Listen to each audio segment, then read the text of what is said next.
March 5th, 2021, Friday of the second week of Lent.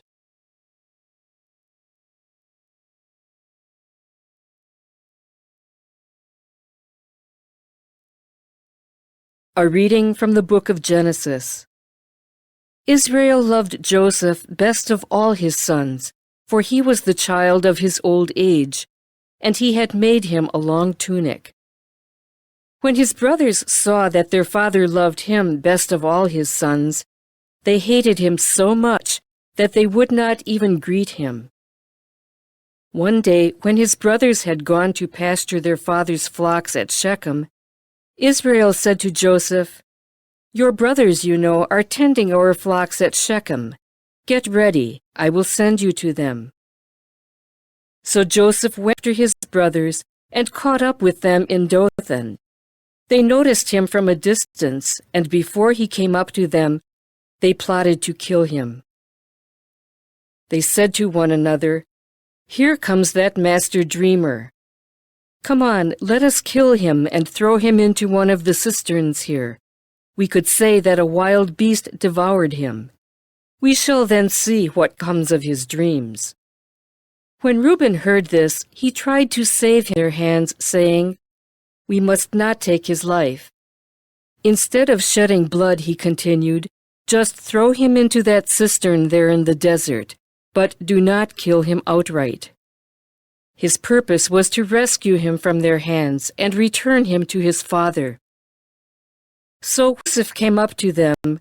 They stripped him of the long tunic he had on. Then they took him and threw him into the cistern, which was empty and dry. They then sat down to their meal.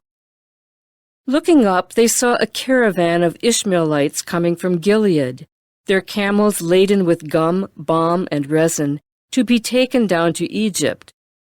Judah said to his brothers, "What is to be gained by killing our brother and concealing his blood? Rather, let us sell him to these Ishmaelites, instead of doing away with him ourselves. After all, he is our brother, our own flesh." His brothers agreed. They sold Joseph to the Ishmaelites for 20 pieces of silver. The word of the Lord. The response is, "Remember the marvels the Lord has done." When the Lord called down a famine on the land and ruined the crop that sustained them, he sent a man before them, Joseph, sold as a slave. Remember the marvels the Lord has done. They had weighed him down with fetters, and he was bound with chains, till his prediction came to pass, and the word of the Lord proved him true. Remember the marvels the Lord has done. The king sent and released him. The ruler of the people set him free. He made him lord of his house and ruler of all his possessions. Remember the marvels the Lord has done.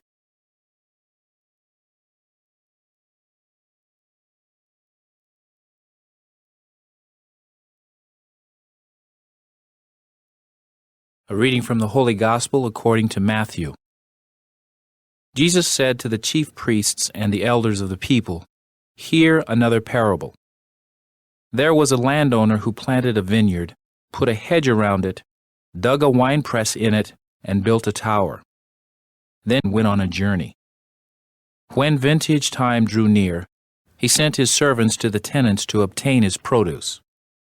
But the tenants seized the servants, and one they beat, another they killed, and a third they stoned. Again he sent other servants, more numerous than the first ones, but they treated them in the same way. Finally, he sent his son to them, thinking, 'They will respect my son.' But when the tenants saw the son, they said to one another, 'This is the heir. Come, let us kill him and acquire his inheritance.'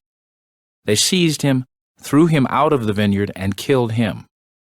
What will the owner of the vineyard do to those tenants when he comes?" They answered him, "He will put those wretched men to a wretched death and lease his vineyard to other tenants, who will give him the produce at the proper times." Jesus said to them, "Did you never read in the Scriptures, 'The stone that the builders rejected has become the cornerstone. By the Lord has this been done, and it is wonderful in our eyes.' Therefore I say to you, the kingdom of God will be taken away from you and given to a people that will produce its fruit."